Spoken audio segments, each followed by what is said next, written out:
flower number 3.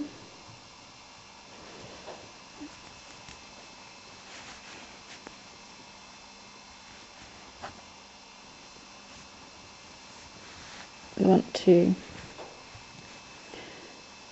chain 5 again,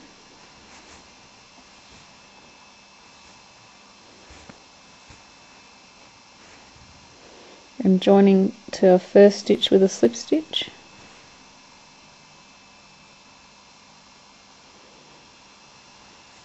chaining 3 and working 10 double crochets into the center, counting our first chain as our first stitch.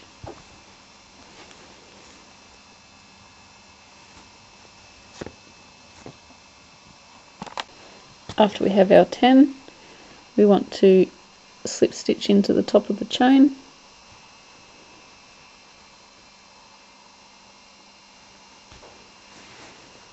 to join it to make a circle. We now have our circle, and this time we want to chain 2. Remember last time we chained 1 in between our petals, so we want to chain 2, and we're going to be working a treble instead of a double crochet.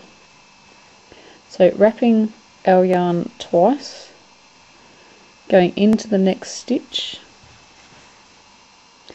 pulling up a loop, pulling through 2,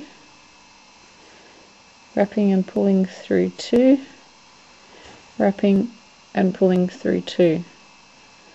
So that's wrapping twice, going into the same stitch, wrapping and pulling through, wrapping, pulling through 2, wrapping, pulling through 2, wrapping, pulling through 2. So that's 2 stitches. We want 3 altogether, so wrapping twice into the same stitch, wrapping and pulling up, wrapping, pulling through 2, wrap, pull through 2, wrapping, pulling through 2. And we want to chain 2 and slip stitching down into the next stitch.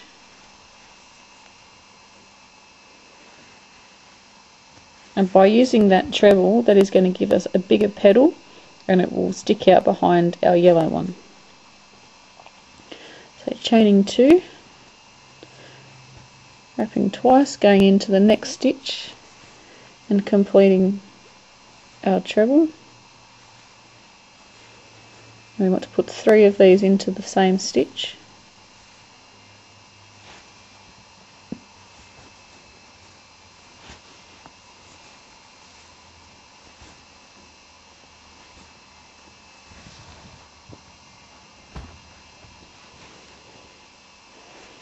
And chaining 2, excuse me, slip stitching down into the next stitch.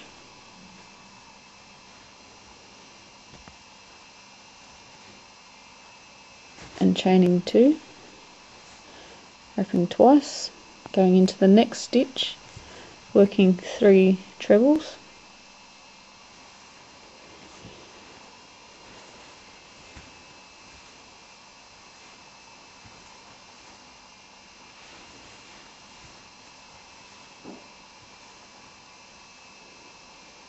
chaining 2,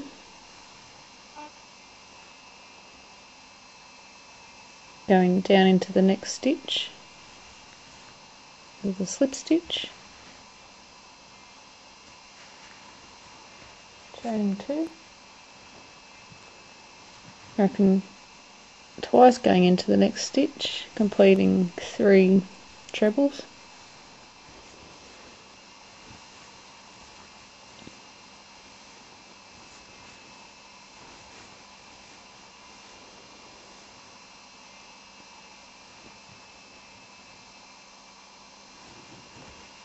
chaining 2, slip stitching down into the next stitch, chaining 2, into the next stitch, completing our 3 trebles.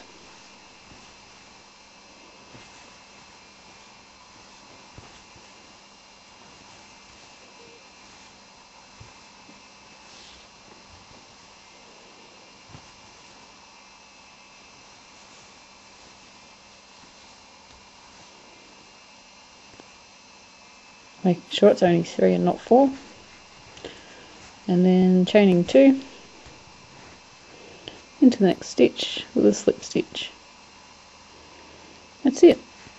That's our 3rd flower complete, leaving a tail about 5 inches long,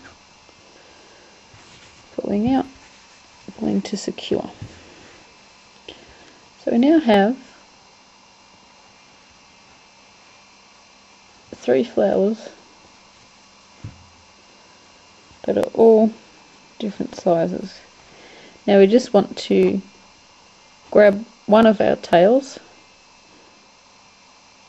and sew it together.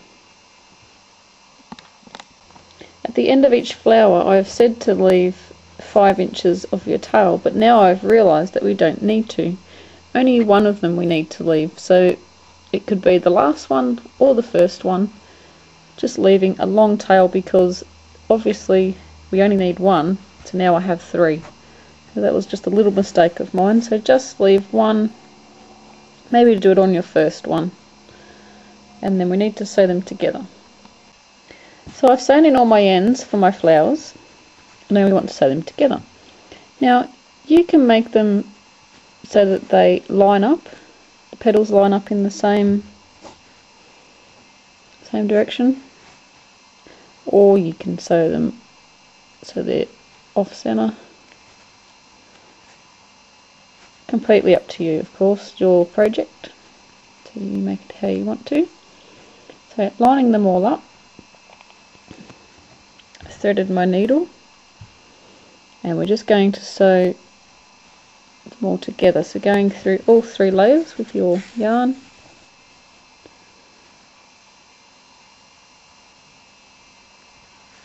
coming back through, making sure we catch all 3.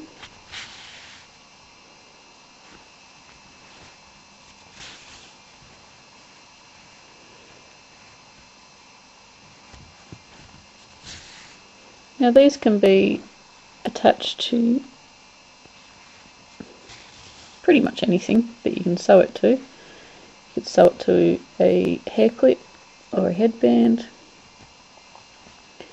attach them to bags, some beanies or a scarf. The imagination is pretty much endless.